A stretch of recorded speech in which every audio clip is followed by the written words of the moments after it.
what we're innately called to, and it's innate. We have no choice in it. Yeah? Yeah. What we're innately called to or drawn to is love. Yeah. It is. Yeah. Every one of us. Yeah.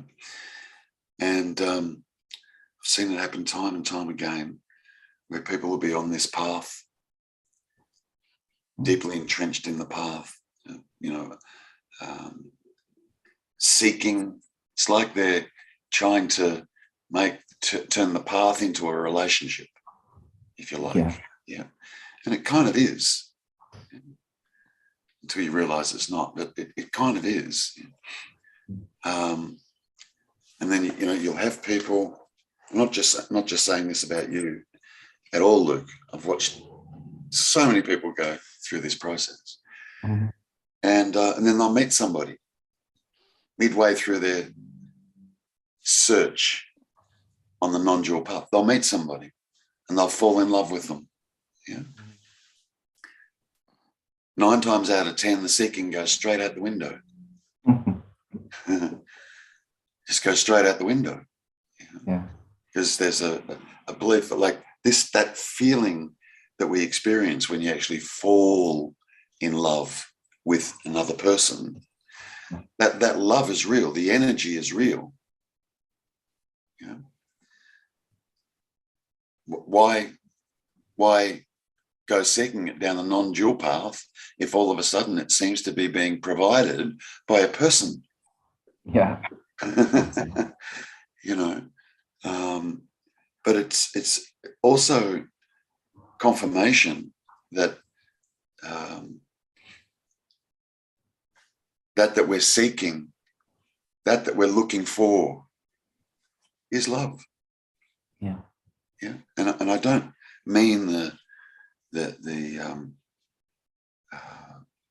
dualistic relationship kind of love that we get caught in with mind, that we get caught in. But I am talking about that love that does and can bring 2 human beings together. And it happens all the time. That's part of the show. That's part of the mechanics. Yeah. God only knows what kind of world we would live in, even if, man would survive if you took the love equation out of it. Yeah. Yeah. And that love, that energy that just resonates, just happens. It just happens, we have no control over it. Otherwise, as I've jokingly said on many occasions, if I had any control over being able to fall in love with somebody, I'd fall in love with a dozen different people a day. Yeah. Why? Because it feels great. You just would if we had any control over it. And we don't. We know it. We can spend weeks, months, years, feeling barren or void of love because we're not in a relationship as such. And then all of a sudden, out of the blue, whoop-bah, we meet somebody. And you go all weak at the knees, and they go all weak at the knees, and love is being experienced. Mind gets a hold of that, of course, and starts calling it something else, and attributing the cause of the love to be the other person when it's not. The cause of the love is self. That love that we experience when we fall in love with somebody doesn't jump from the other person into us. Yeah. It arises here. It arises here. And the same applies for them too. It arises there, or for them. It arises. We don't recognize that. The reason I'm feeling love is because of you. No. And the thing is as well, when the relationship broke up, when that was taken away, that's what I was starting to realize. So I didn't when some people break up, they go crazy, they go drinking, they go partying, all this. I didn't. I sat there was one thing that kind of stuck to me from years of listening. I said I was going to sit here. Yeah. And when that started to fade away, what you're saying became, this is, it was here all the time. So that was just, when the pain went away, when the pain even when the pain was there, I knew it was the same thing. Yeah, yeah. It was like love behind the pain. And when the pain started falling away slowly, then it was becoming more strong. So it was like, oh, geez, this is what it was all the time. Beautiful. It was amazing to see it, yeah. Yeah. And feel it actually, yeah. Yeah. Yeah. Yeah. So you could effectively view the relationship as a pointer and a call home. Yeah. And there's a lot of peace there as well. When my ex-partner, there's no animosity whatsoever or anything. It's just, Beautiful. just is what it is. What it's just happened. What happened. So, yeah. Beautiful. So you're back in the trenches, huh? Yeah. But yeah, nice and calm now for a while and take it easy so just let things settle completely. But yeah, overall, from what seemed to be a disaster and probably worst part of my life turned out to be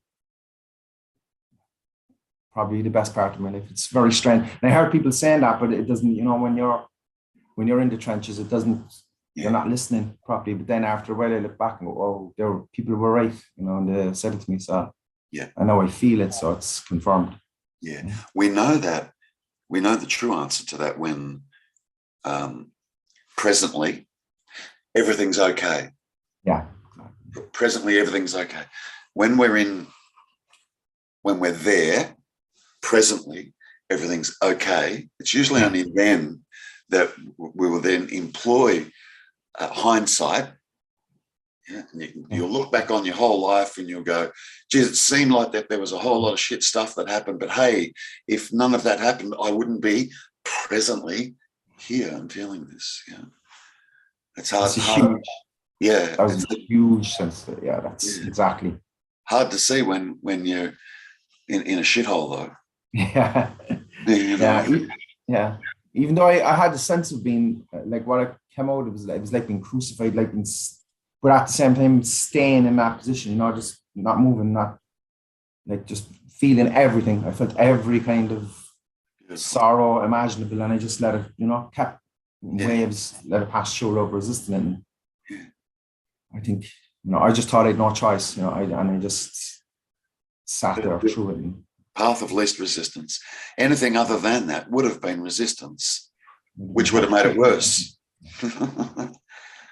Yeah, it's like you just embrace, or it's a form of acceptance. There's just an embracement of what is.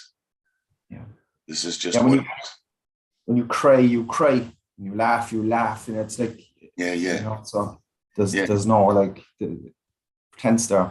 Yeah. So crying could be an hour of like non-stop crying and not even knowing why half the time. It was beautifully very intense. And beautifully so. Yeah. The crying's real. The crying is genuine.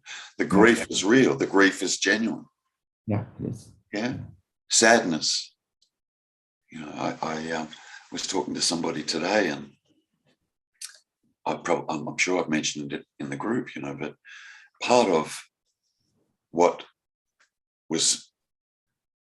I thought, I was wrong, by the way, but part of what I thought was very, very attractive about this non-dual path, this will give you an inclination as to where I was at. Yeah. Part of the attraction was that I thought if I finally got this, if the understanding finally landed, I wouldn't feel anymore. I wouldn't get affected by anything anymore. Nothing would affect me. Couldn't have been too much good going on in my life with that sort of ideology going on, Yeah. And yet nothing was further from the truth. Yeah. If I feel guilt now, I feel guilt. Like in a weird way, it's worse, but not worse. But in a way, like more intense, I suppose. I feel it's Sadness is like, wow, Yeah. it's really, really. Sadness, grief. Yeah. Yeah. I guess the difference, these days is I know the difference in communication when I'm communicating with somebody. Yeah. I would clearly say I'm feeling grief. Yeah. You got to communicate. We've got to call whatever this energy is that's going on. We've got to call it something when we're in communication with another person. But if I'm not in a communication with another person, it's just an energy. It's just an energy. Yeah. I can also acknowledge that it might be grief that I'm experiencing. Yeah. Yeah. And just allow it. Like if underlying all of those feelings is love. If I didn't have the capacity to love, I wouldn't feel grief. Yeah. So when those sorts of things come up, let's say it's grief or sadness, there's a warmth to it as well. Yeah. Whereas once, when those sorts of things would arise, it would be barren, empty, cold, alone, isolated. The worst thing. This is so bad that I don't want to feel anymore. Yeah. Yuck. Glad I didn't get my wish, because that's what I was hoping for. Yeah. I wouldn't feel. Yeah. And oh no, you'll feel. But it's beautiful. Yeah. No matter what label we put on it, it's beautiful. It's just an energy, and the energy is love. It is love. It is that. And we know it, It can be hard to see or recognize or understand, but innately we know it. That's what we're looking for. We feel a disconnection. We believe that there's a disconnection from the universe or from the absolute or from God or whatever name you want to put on it. All of that arises from a belief, I am separate. I'm separate. It's not a hard one to sell. You're separate. Damn easy to sell that one. Really, really hard to sell. No, you're not. You're not separate. There's not two. There's only one. I know you think you're a person. And I know you think you're sitting there speaking to another person, but that's not actually the case. Try and sell that. Yeah. You can't. You can't. It's not something that, that can't be known dualistically. So then what we do is we go about dismantling dualism, duality. Instead of going looking for what we are, the absolute, let's just take it for granted, even if we're not sure. Yeah? How about we just start off from the fact that we are already that we're looking for. We are that. Because everyone's saying that. Yeah, and the only thing that gets in the way is a thought that arises and says, no, I hear you say you're that, but I'm not experiencing I'm that. It says a thought, So how about we take the stance that what we're looking for, we already are that. Yeah, I am that love. I am that fullness. I am the absolute.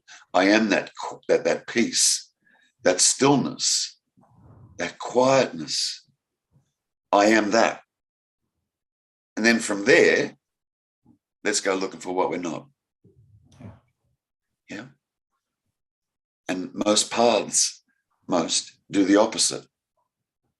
Mm-hmm. Yes, you are a person and you do need to take responsibility for yourself. Now let's clean you up, you sinful little creature. Right? We're going to clean you up. Yeah? And then when you're clean enough, then we'll see if we can introduce you to God. Yeah. I'm like, man, keeps people stuck forever.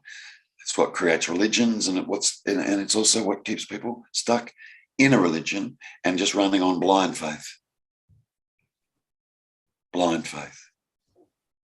Innately, I was never able to do that. I couldn't do that.